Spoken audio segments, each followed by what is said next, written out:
আল্লাহর নবীর সাহাবী একজন খুব সুন্দর কণ্ঠের অধিকারী ছিলেন। মাঝে মধ্যেই শুধু সূরা তেলাওয়াত করতেন।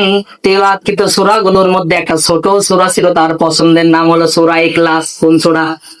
সূরা ইখলাস বুঝেন তো? কুল হুয়াস সূরা চিনেন কি চিনেন না? এই সাহাবী শুধু কুল হুয়াস সূরা পড়েন। খুব সুন্দর কণ্ঠ হওয়ার কারণে এলাকার মানুষরা তারে মেম্বারে দাঁড় করাই দিত আর বলতো, আপনি শুধু ইমামতি করেন, আপনার সুন্দর সুন্দর তেলাওয়াত আমাদের ভালো লাগে। ওই সাহাবী যখন নামাজে দাঁড়ায়, প্রথম রাকাতে কোরআন থেকে একটা সূরা তেলাওয়াত করে, দ্বিতীয় রাকাতে যখন দাঁড়াই যায় তখন সূরা ফাতিহা পড়ার পর কুল হুয়াস সূরা পড়ে। কোন সূরা?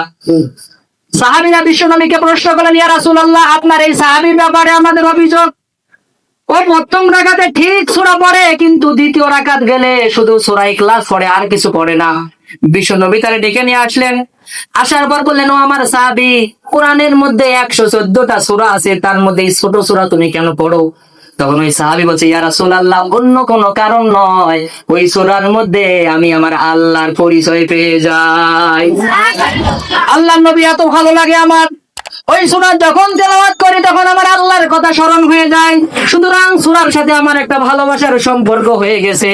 তাই প্রথম রাকাতে যখন অন্য সূরা পড়াই, দ্বিতীয় রাকাত গেলে মন থেকে বের হয়ে আসে কুল হুয়াল্লাহু আহাদ আল্লাহুস সামাদ লাম ইয়ালিদ ওয়া লাম ইউলাদ ওয়া লাম ইয়াকুল লাহু কুফুয়ান আহাদ।